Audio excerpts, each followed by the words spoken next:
You've been told black rot is a death sentence for your orchids, right? Wrong. Most growers actually cause the rot to spread faster because they focus on the wrong thing.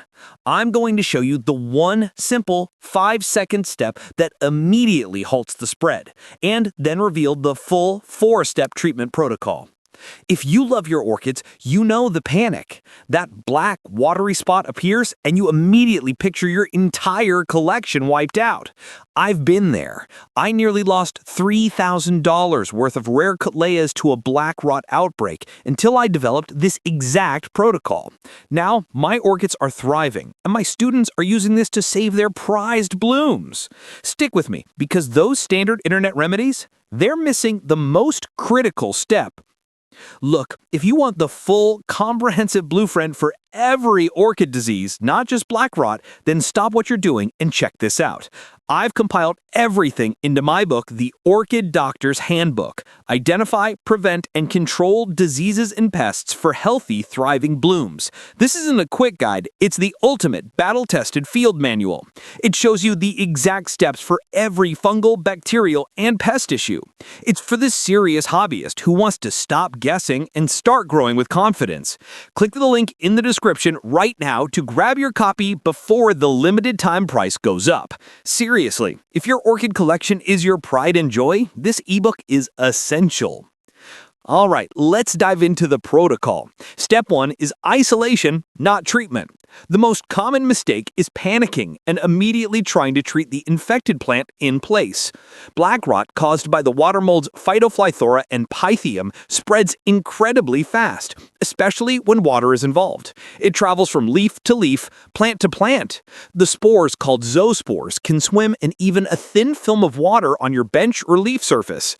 The takeaway: immediately move the infected plant and any plant touching it to a completely separate area. Example: don't just set it on the other side of the shelf. Put it in a separate room or a garage. You are building a firewall to protect your healthy collection. If the plant is extremely valuable, you must also quarantine its immediate neighbors for up to 2 weeks, as they may have been contaminated without showing symptoms quite yet. Treat the neighboring plants as suspects and keep them dry. But wait, this isolation is useless if you skip the next step, a step I guarantee you haven't considered. This is where 90% of growers fail and accidentally kill their own plants. Step 2 is the contagion cleanse. Listen, black rot is aggressive. As I mentioned, I've seen fungal diseases spread and infect an entire room in less than a week. It could be carried by air, contaminated hands, and work tools. Your first act of treatment needs to be tool sterilization and area disinfection. You've touched the infected plant, and now your hands, your shears, your watering can, even your shelves are all contaminated. This is the non-negotiable step that stops the cycle of reinfection. The 5-second protocol. 1. Shears and knives. Immediately after touching the infected plant, dip all cutting tools, shears, knives, razors, in a solution of 10% bleach, 1 part bleach to 9 parts water, or 70% isopropyl alcohol for a minimum of 30 seconds. This is the simple action that halts the spread. If you are making multiple cuts on the same infected plant, you need to sterilize the tool between every single cut. If you fail to do this, you are essentially inoculating the healthy tissue with the disease. Don't worry about the fungicide yet, that's coming in step 3. 2. Hands. Wash your hands like a surgeon or change your gloves. The microscopic spores on your fingers can wipe out a seedling tree in minutes. 3. Surfaces. Clean the spot where the infected plant was sitting. A 10% bleach solution should be wiped down across the bench, the floor, and any adjacent plant containers. Why this is critical? The spores of Oomycetes are motile and are the single greatest vector for new infections. You must eliminate the spores from your tools and environment before you move on to treating the plant itself. If you don't do this, you treat the rot, and then you immediately reinfect the plant with your own hands or tools. Don't worry about the fungicide yet, that's coming in step 3. Okay, take a breath. That was the intense preventative part. We've covered 2 crucial preventative steps, but I want to know this. Which of these critical initial mistakes, skipping quarantine or forgetting to sterilize your tools, have you been making? Comment below. Let me know and I'll jump into the comments to help troubleshoot your specific situation. And speaking of free help, I put together an extra free resource for you. It's my top 5 orchid disease quick check visual guide. This free PDF lets you quickly look up symptoms to know exactly what you're dealing with, not just black rot. It's extra free value. The link is in the description and the pinned comment. Go grab it after you finish this video. Now for the surgery that saves the patient. Step 3. Surgical removal and cauterization. Now we treat the plant itself. Black rot moves fast, often reaching the crown or pseudobulb quickly. You must cut out all visible infection plus an extra ½ inch of seemingly healthy tissue around the spot. I call this the clean margin rule. The surgical procedure. 1. Assess the damage. If the rot has reached the central growing point, the crown, of a monopodial orchid like a phalaenopsis, the plant is often doomed and the best course of action may be to discard it to save your collection. However, if the rot is limited to a leaf or pseudobulb, proceed. 2. The cut. Use that now sterile scissors or a razor blade to cut the entire infected area. If the rot is on a leaf, cut the entire leaf off at its base on a healthy section. If it's on a pseudobulb, you need a clean knife and cut out the infected section, making sure the remaining tissue is uniformly green or white with absolutely no brown or purple discoloration. The takeaway: the surgery needs to be aggressive. Be ruthless. A small healthy plant is better than a large dead one. 3. Curettage and cauterization, the secret sauce. After cutting, dab the wound with cinnamon powder. It's a natural fungicide and a powerful desiccant. This cauterizes the wound and prevents new infection from entering the fresh cut. For an extra layer of protection, especially for large cuts on pseudobulbs, you can treat the wound with a systemic fungicide. You might think we're done, but the final step is the most powerful prevention for a full collection recovery. You can do all that cutting, but if you put it back in the same spot, the rot wins. We have to change the game. Step 4. The environmental flip. Black rot is an opportunistic killer. It only thrives in specific conditions: cool, damp, stagnant air. You can treat the plant, but if you put it back into the same environment, the rot will return. The fungi need prolonged surface wetness, 10 hours or more, and lack of air movement to germinate and penetrate the plant tissue.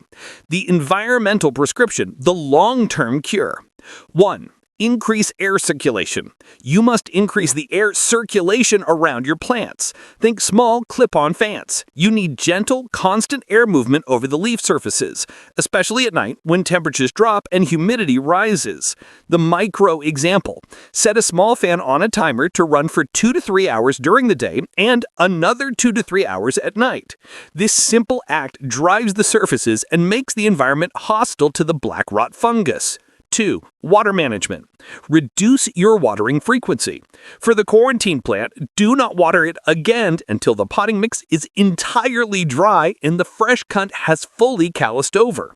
For your main collection, switch to watering early in the morning so the leaves and media have time to dry completely before the evening cool down. 3. Media check. Ensure your media drains rapidly. If the pot stays soggy for days, the media is likely decomposing and trapping moisture, which is an ideal breeding ground for water molds. This step is non-negotiable for long-term health. If you skip the environmental flip, black rot is guaranteed to come back.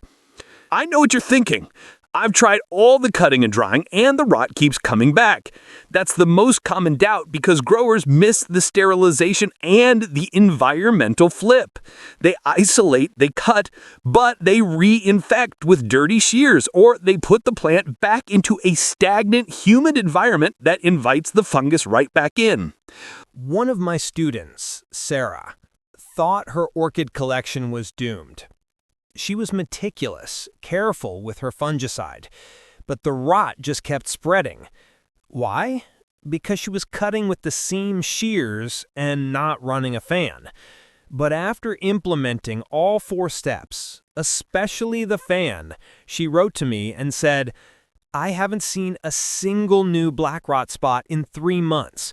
My prized Phalaenopsis is finally spiking. The proof is in the bloom. It's the complete system that wins. Now let's talk about the unsung hero, the role of fungicides. While the 4 steps above focus on sanitation and environment, which are 90% of the battle, fungicides can still play a vital role, especially when your collection is valuable or the season is high risk. Black rot is caused by Phytophthora and Pythium, which technically aren't true fungi. They're oomycetes, or water molds, and that difference is critical because they require specific fungicides, not generic off-the-shelf treatments. The 3 classes of effective treatment. The first is contact fungicides or bactericides like Phison 20 or a copper-based spray, used for general disinfection of the plant and its environment. But caution, copper can be toxic to some orchids, especially dendrobiums. 2 are oomycete-specific chemicals, the real heavy hitters. Look for active ingredients like Phosphatil-Al or Aliat or Methanoxam, Subdue Max. These are systemic. They move through the plant to stop the infection at its source. And 3, the drench strategy. After you perform your surgical removal, saturate the media completely with the fungicide drench. It eliminates the pathogen hiding in the pot and protects your orchid from reinfection. Golden rule of chemicals: never rely on fungicides alone. They're your backup, not your battle plan. Sanitation and environment always come first. Now, let's move into expert mode, the black rot FAQ. These are the questions I get from growers who fought this battle and won. Q1, can I reuse infected potting mix? Absolutely not. The spores thrive in wet, decomposing media. Always discard and disinfect everything the infected plant touched. Q2, what if the rot is on a new growth? That's the most dangerous case. Cut aggressively, down to healthy, clean tissue. Q3, how do I know if I've cut enough? Follow the clean margin rule. No brown, no purple, no streaks. Only pure green or white. Q4, my environment is humid. What can I do? You can't change the weather, but you can change your microclimate. Fans, elevation, and spacing, that's your defense. Q5, how long should I quarantine? 6 weeks minimum. That's how long it takes to be sure every spore is gone. All right, let's bring this home.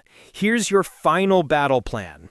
Step 1, isolation, not treatment. Step 2, the contagion cleanse. Step 3, surgical removal and cauterization.